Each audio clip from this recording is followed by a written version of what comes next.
guys, welcome to Knowledge of Future classes. Today I will just telling you about the hydrotherapy part 2. In the previous video we have just talked about the part 1 in which we have studied about the buoyancy and all that physical properties of water, introduction and the goals of the hydrotherapy. Today we will see the Archimedes principle, the physiological effects, what will be their effects, their precautions to be taken and their applications too. Make sure that please like, share and subscribe to my YouTube channel Knowledge of Future Classes to never miss an update from my channel. So let's get started.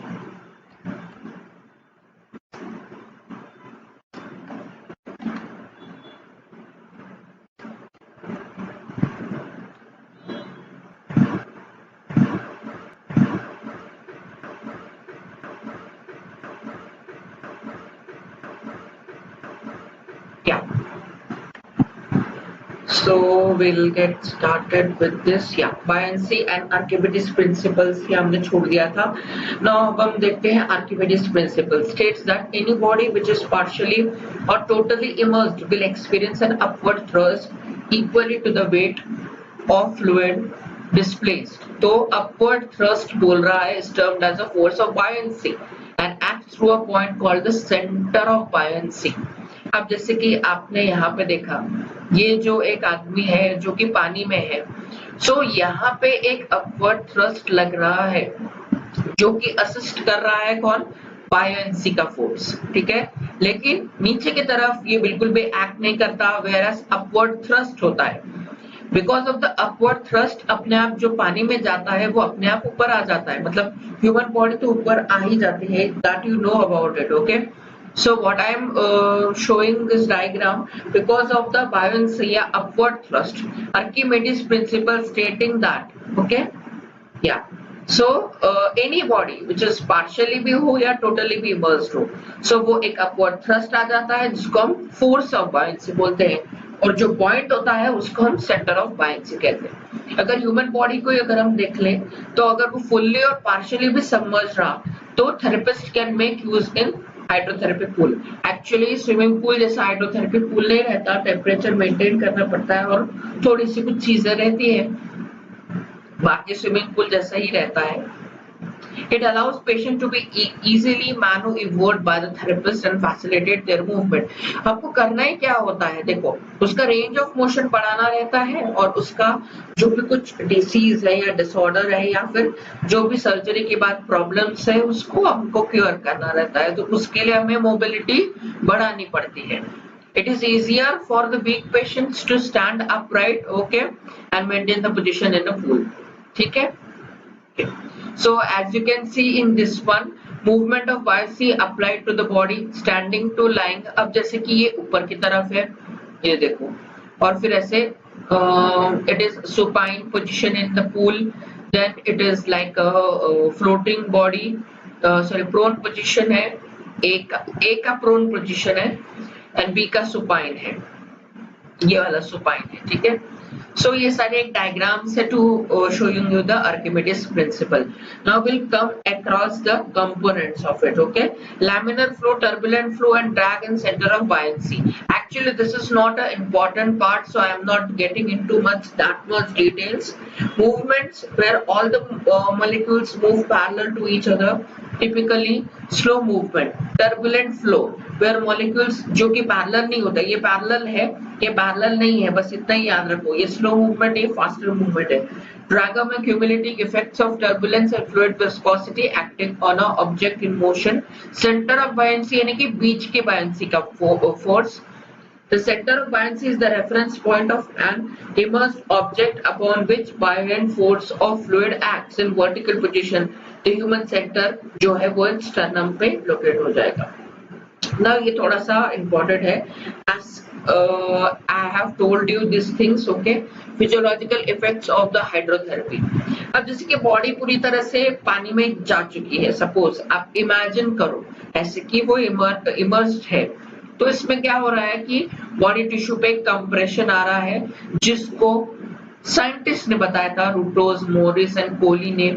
जब patient को हम immerse करते हैं और exercise कराते हैं उसको, कोई वेट दे देते हैं पैर को या हाथ को कि आप ये वेट उठाओ और चलो पूल में, तो इससे क्या हो रहा है, ब्लड सप्लाई बढ़ रहा है टू द मसल्स, ठीक है, ब्लड सप्लाई बहुत अच्छा से बढ़ता है। जब आप स्विमिंग पूल में भी जब स्विमिंग करते हो तो ब्लड सप्लाई इंक्रीज ही होता है, उसका मेटाबॉलिज्म बढ़ता ही है मसल का, पेशेंट का रेस्पिरेशन रेट बढ़ेगा क्योंकि वो कुछ ना कुछ वर्क कर रहा है, और जब वो वर्क कर रहा है और अगेंस्ट ग्रेविटी जा रहा है तो रेस्पिरेशन रेट बढ़ जाता है।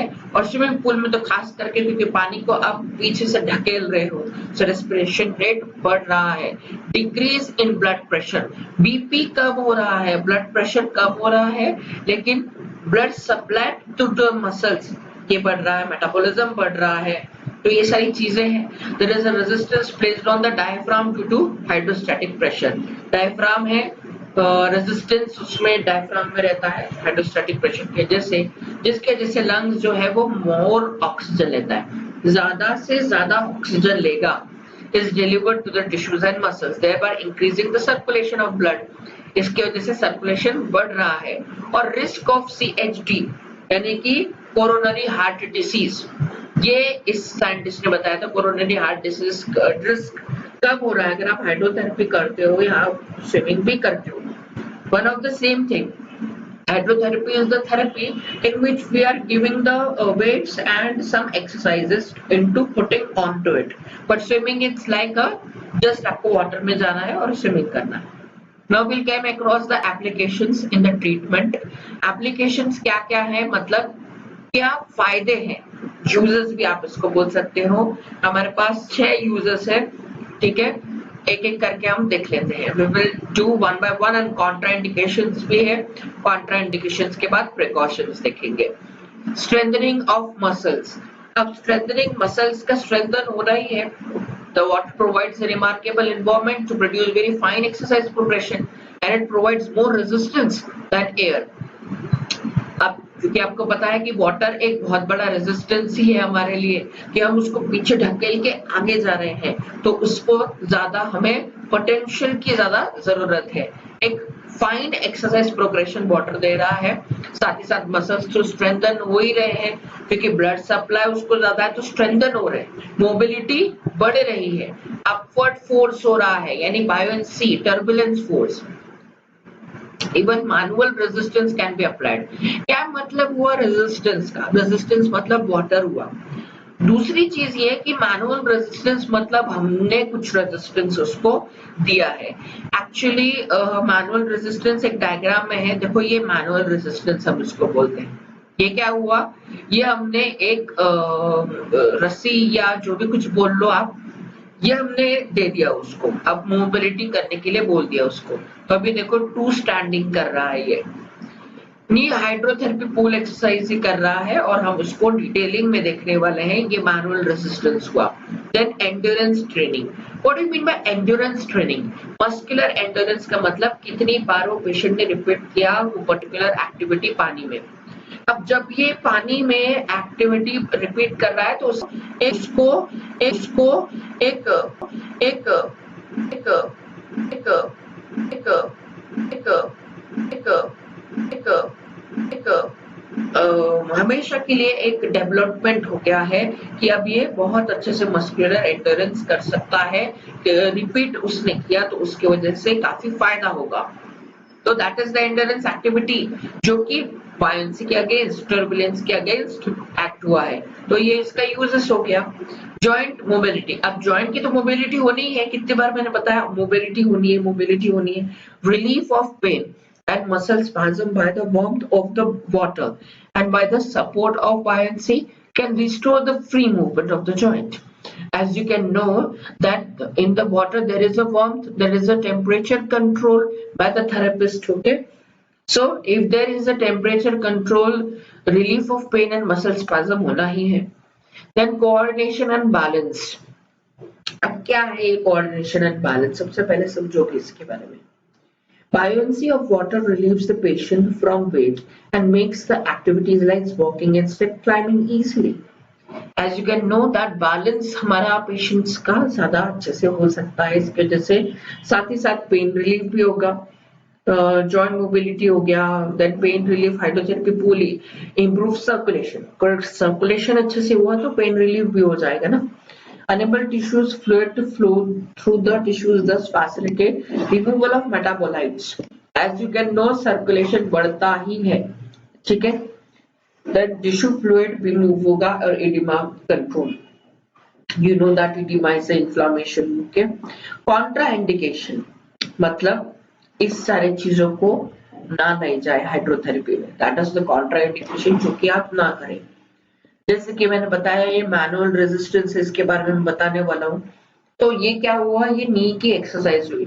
अगर नी की मोबिलिटी खराब है या नी में काफी ज्यादा पेन है, muscle spasm, whatever it is, तो हम ये हाइड्रोथेरेपी पूल एक्सरसाइज कराएंगे उसको, और इसकी वजह से उसको ये वाले पैर में खास करके मोबिलिटी प्रोवाइड होगी।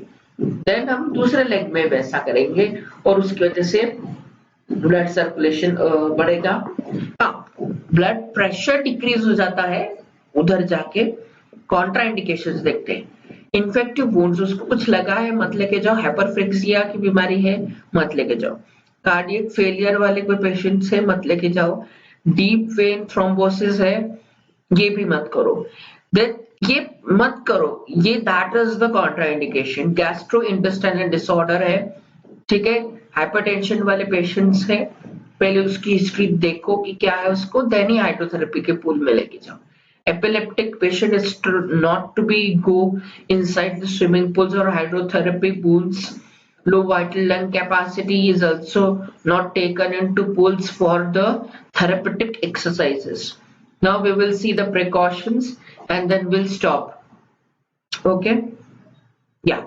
So AIDS वाले पेशेंट्स है या मेंटली रिटार्डेड है, इसको लेके मत जाओ। The person suffering from AIDS should not be allowed in pool.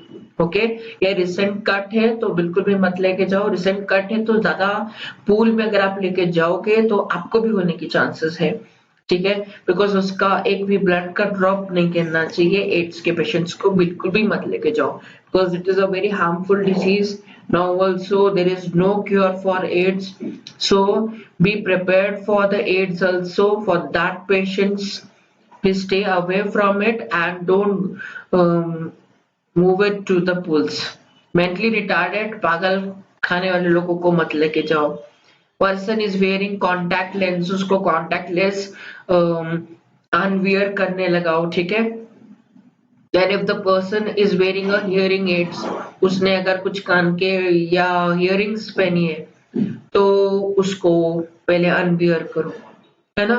जिसको पानी का डर है या कोई फोबिया है तो उसको भी आप stay away from that also, because उसको कभी भी बीपी या उसका ब्लड प्रेशर बढ़ेगा तो प्रॉब्लम हो सकता है। कार्डिक डिसफंक्शन, जिसका कार्डिक का प्रॉब्लम है, जैसे angina pectoris, actually this is the angina pectoris जो कि चेस्ट ऑफ पेन है ना।